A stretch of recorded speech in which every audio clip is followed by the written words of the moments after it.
What's going on, guys? CardMechanic here, and today I'm going to be teaching you a different kind of sandwich trick. Let's do it.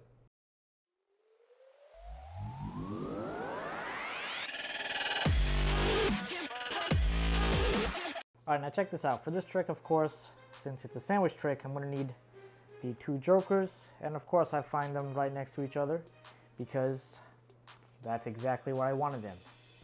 So I'll take these two jokers now and I'll just leave them right on top of the deck. Now of course we're also going to need a card selected, so let's just say we get this card selected here, the King of Diamonds. Now of course it doesn't really matter if I see the card, if I don't see the card, but the card is what the card is, right? So I'll take these jokers, I'll just put them face down, and generally what happens, right, we have the jokers and the card is usually found sandwiched, right between the jokers. But this time I want to do something different, because this time the card will still be sandwiched between the jokers, but I'll do this. I'll take this card, right? I'll leave it, oh my god, okay. First I gotta decide where I want to put it. Right, I'll leave it somewhere in the deck, and then I'll just give the deck a cut. And now this is where it gets even cooler, right? I'll take one joker, put it near the bottom half of the deck. I'll take another joker, and I'll put it near the top half of the deck, push them in just a little bit. All right, now check this out. If I just spread these cards out now, we'll see that the jokers are here, and they've sandwiched one card in between them. And of course, that one card is your King of Diamonds. Alright, so let's break down this trick. Of course, as any sandwich routine, you will need two of similar cards. I like using red aces once in a while. Mostly go for the jokers, red queens, black kings, whatever cards you want to use, go for it. So I like using the jokers here, so that's what I'm going to use for this. So we have the jokers, and now the deck requires a bit of a setup. So what you're going to have is you're going to take the second and third card of the deck, put that face up, and put a card face down on top of that. And then I just start with the jokers, in the deck somewhere. Right, so that's all that's required for the trick. Now starting off, I like to go through the deck and say I'm going to need the two jokers. So I get the two jokers, boom, put them face down. I could even give them to the spectator and have, give them a chance to examine these two jokers. Now from here, I do the double undercut and control this top card, right? This top card that's covering these two face-up cards. I want to control that, just move it out of the way. So the way I do that is, of course, like I said, I do a double undercut. So I take this, swing cut it over to my hand, and while this is happening, I get a break right above this card right here. I get a thumb break above that card. So now I break this off, I put it here, so now I have a thumb break pretty much between this part and this part. And the card that I just peeled off from the top is now attached, well, not attached, but is now on the bottom packet. Then I break off half the bottom packet, move it to the top, take the rest of the bottom packet, move it to the top. So now if you take a look, if I flip the deck back over, I just have those two face-up cards. Right, so real quick, one more time. We have the jokers taken out, do a double undercut, and then I control that face-down card that was here to here. So you got that. Now you want to take these two jokers and put them on top of the deck. So the way I usually do that is in the motion of flipping the deck over, I already take these two jokers and put them here, square it up, and then continue with the flip over of the deck. Right, so one more time.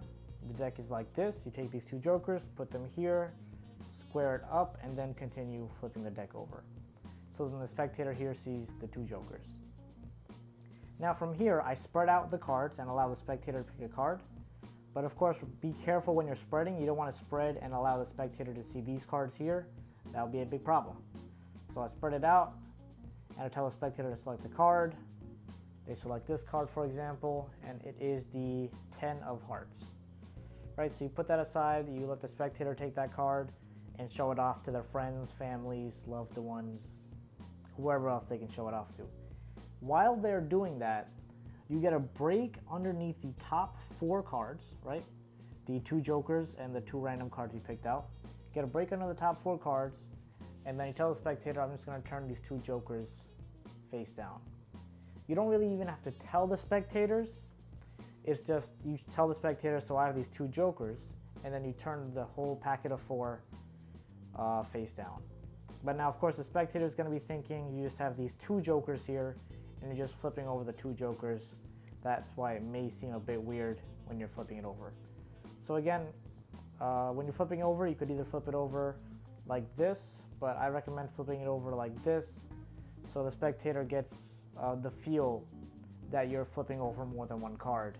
And of course, they think it's 2 cards, but it's actually 4 cards. So I feel like I'm rambling now, but flip that over. And now I tell the spectator, so I have these 2 jokers here.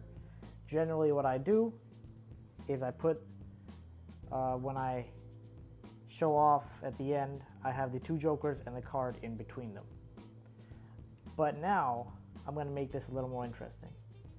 Right, so now the spectator is thinking these are the 2 jokers, and the the spectator's card is here.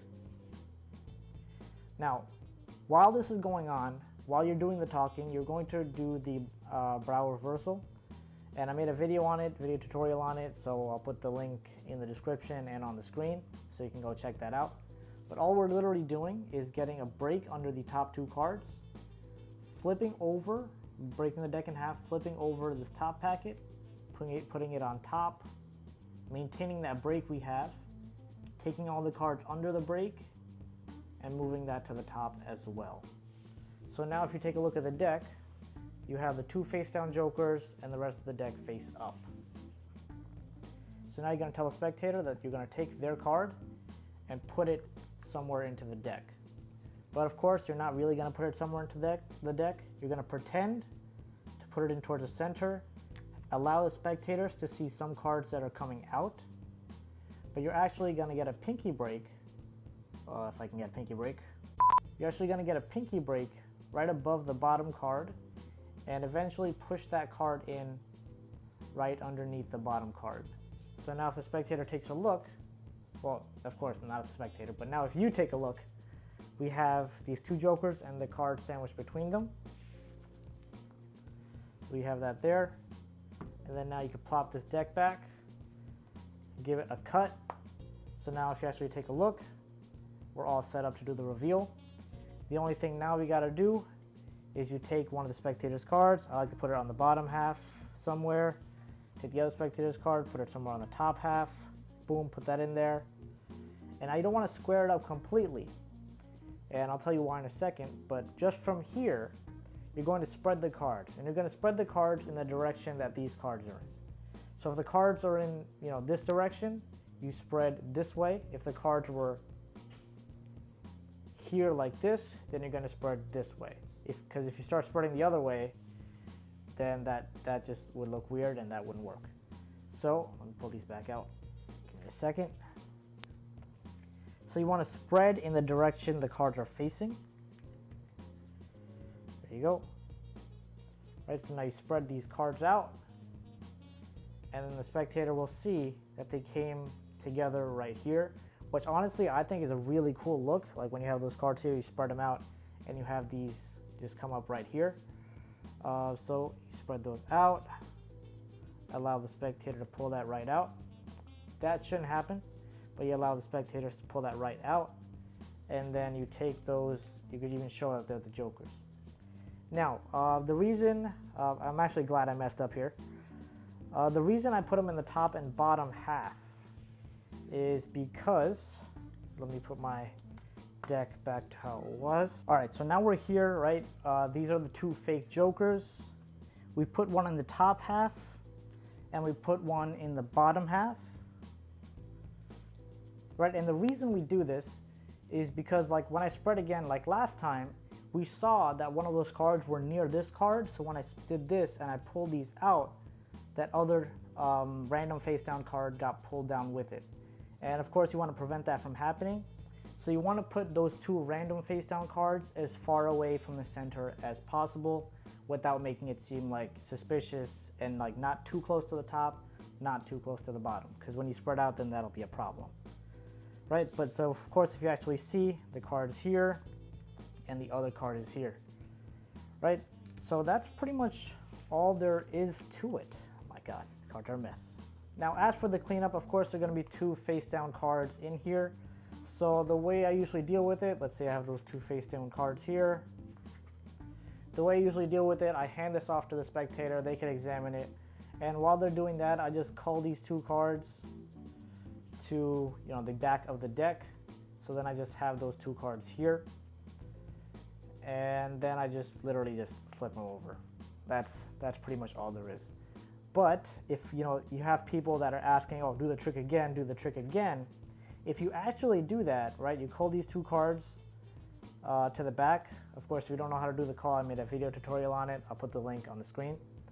You're pretty much set up to perform this trick again, right? Because you're pretty much coming back to the beginning where you have your 2 jokers here.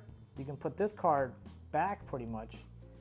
And now if you take these 2 jokers here, put them back on top, square them up, you're practically all set up to perform this trick all over again, right?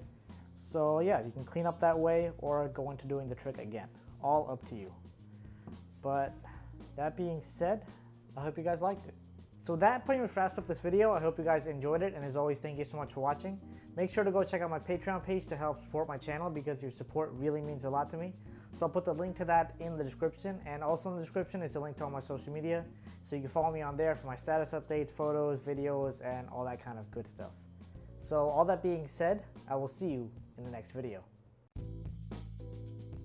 Welcome to the end screen. If you liked the video, make sure to hit that like button, leave a comment down below, and subscribe, because subscribing is good. Thanks for watching.